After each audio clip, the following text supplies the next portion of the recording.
Okay guys, gonna show you the very first triangle choke entry I ever learned is a white belt. I still do it and teach it all the time. If we're just like wanting a basic setup, working on triangles, whatever, this one's the ticket.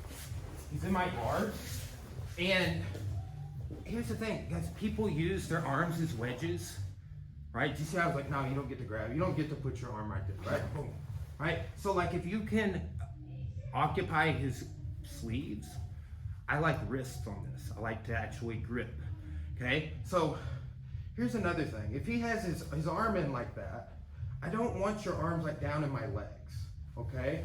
I want, when I push one inside, I want the other one outside of my thigh. So this is what we call the push-pull entry, right? So I'm fighting hands, I'm pushing one to his body. As I pull the other one, I get a little posture break on that. Here, I can just go over, right? Now, at this point, I can get my angle here and go to the head and tap. It's tight.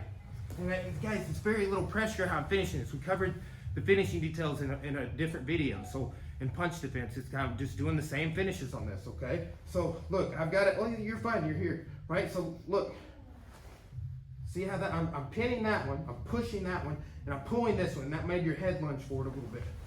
Boom. Here.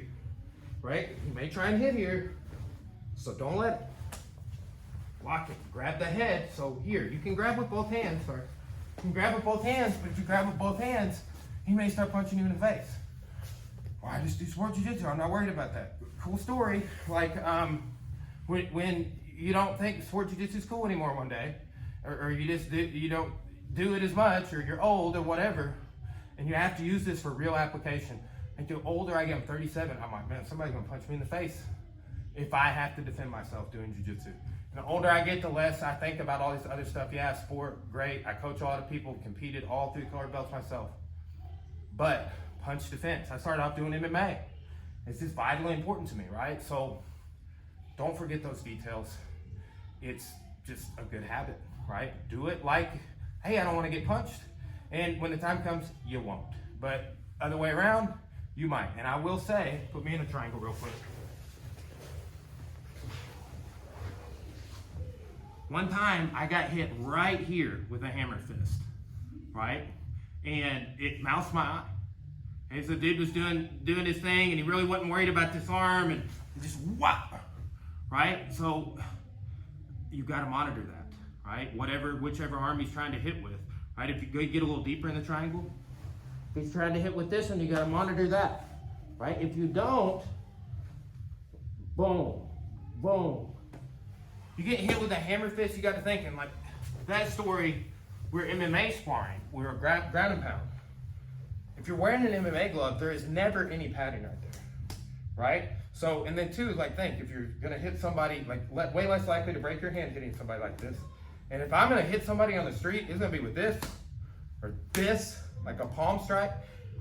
I'm way less likely in self-defense anymore to use my knuckles, and that's coming from a boxing, kickboxing, Muay Thai background too. Like, just the propensity of you accidentally breaking a hand is high with no glove, right? So focusing on those strikes that are hammer fist, a palm strike, a little less risky, right? But especially if your purpose is self-defense, or you just do jiu-jitsu and you don't do any striking. These are things like way simpler to take it into account. I've heard this argument my whole time on the mat. All right?